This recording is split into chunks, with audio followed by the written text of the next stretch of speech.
আসসালামু আলাইকুম everyone, welcome to জান্নাস ওয়ার্ল্ড। আশা করি যে যেখান থেকে ভিডিওটি দেখছেন সবাই ভালো আছেন। আলহামদুলিল্লাহ, আমরাও ভালো আছি। আজকে সকালে ঘুম থেকে উঠে কিচেনে এসে দেখি অনেক সুন্দর একটা ভিউ দেখতে পারলাম। মানে আমি প্রায় এরকম দেখতে পাই, এখানে হচ্ছে পাখি এসে বসে থাকে, বাট আমি যখনই জানলা খুলতে যাই উড়ে চলে যায় আর কি। আর এদিকে সকালের নাস্তা হিসেবে নেহারি রান্না করা ছিল ডিবে, তো সেটাই বের করে জাল দিয়ে নিয়েছি। আর ওটা হচ্ছে আমি মানে কড়াইয়ের মধ্যেই সার্ভ করেছি। তো আমরা তো অনেক শুনি কড়াই মাটন, তো সেদিন আমরা মজা করছিলাম আর কি, কড়াই নেহারি আর কি, এরকম টাইপের কিছু একটা। আপনার হচ্ছে পাকিস্তানি বা ইন্ডিয়ান রেস্টুরেন্টে গেলে কড়াইয়ের মধ্যে এভাবে সার্ভ করা হয়, কড়াই মাটন বলে আর কি। আমিও ওভাবেই সার্ভ করেছি, জাস্ট মানে কড়াইটা চেঞ্জ করি নেই, যেটার মধ্যে গরম করেছি সেটাই দিয়ে দিচ্ছি। যাই হোক, ফান করলাম আর কি। আব্বু এসেছিল, তো সেজন্য ভাবলাম নেহারিটা বের করি। নেহারি বের করে আর বাইরে থেকে হচ্ছে রুটি আনা হয়েছিল।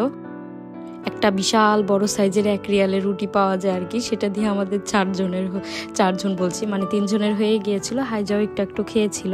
তারপরে হচ্ছে আমি দুপুরের দিকে খাবার রান্না করছিলাম। আজকে সেদিন ছিল যেহেতু ফ্রাইডে, তো স্পেশাল কিছু তো করতেই হয়। আর আব্বুও আসছিল, তো ভাবলাম কিছু স্পেশাল বানানো যাক আর কি। আগে থেকেই মাথায় ছিল যে মাটন দিয়ে আমি কাচ্চি বিরিয়ানি করব, বাট আমার কাছে যেই মাটনটা ছিল সেটা হচ্ছে হাড়যুক্ত মাটন ছিল, তো এটার জন্য আর কি প্রবলেম হয়ে গিয়েছিল। তো যাই হোক, যেভাবেই ছিল তাও মন চেয়েছিল খুব রান্না করতে, ওটা দিয়ে রান্না করছি। যদি হাড় ছাড়া আর কি মাটনটা হতো খুব ভালো সফট হতো আর কি। হাড় সহকারের কারণে একটু একদম মাটনটা একদম একটু শক্ত হয়েছিল, কারণ হাড়ের সাইডে যেগুলো লেগে থাকে, মাংসগুলো লেগে থাকে, ওগুলোতে একটু হার্ড টাইপেরই হয়। আর এটা যেহেতু আগে কষানো হয় না, ডিরেক্ট দিয়ে তারপরে রান্না করা হয়, এটা তো হবেই। আরও কাঁচা পেঁপে দিতে ভুলে গিয়েছিলাম। কাঁচা পেঁপে ভুলে যাইনি আর কি, কাঁচা পেঁপে ছিল না, তো সেই জন্য দেইনি। কাঁচা পেঁপে বাটাটা যদি দিতাম তাহলে আরও অনেক সফট হতো আর কি, যাও ছিল আর কি। আপনারা যারা গত ভিডিও দেখেছেন তারা তো জানেন হাইজার কানফুটা করতে এর আগের বার নিয়ে গিয়েছিলাম, এর আগের দিন, তো সেদিন তো করতে পারিনি। তো আজকে সেই জন্য আবারও চলে আসলাম।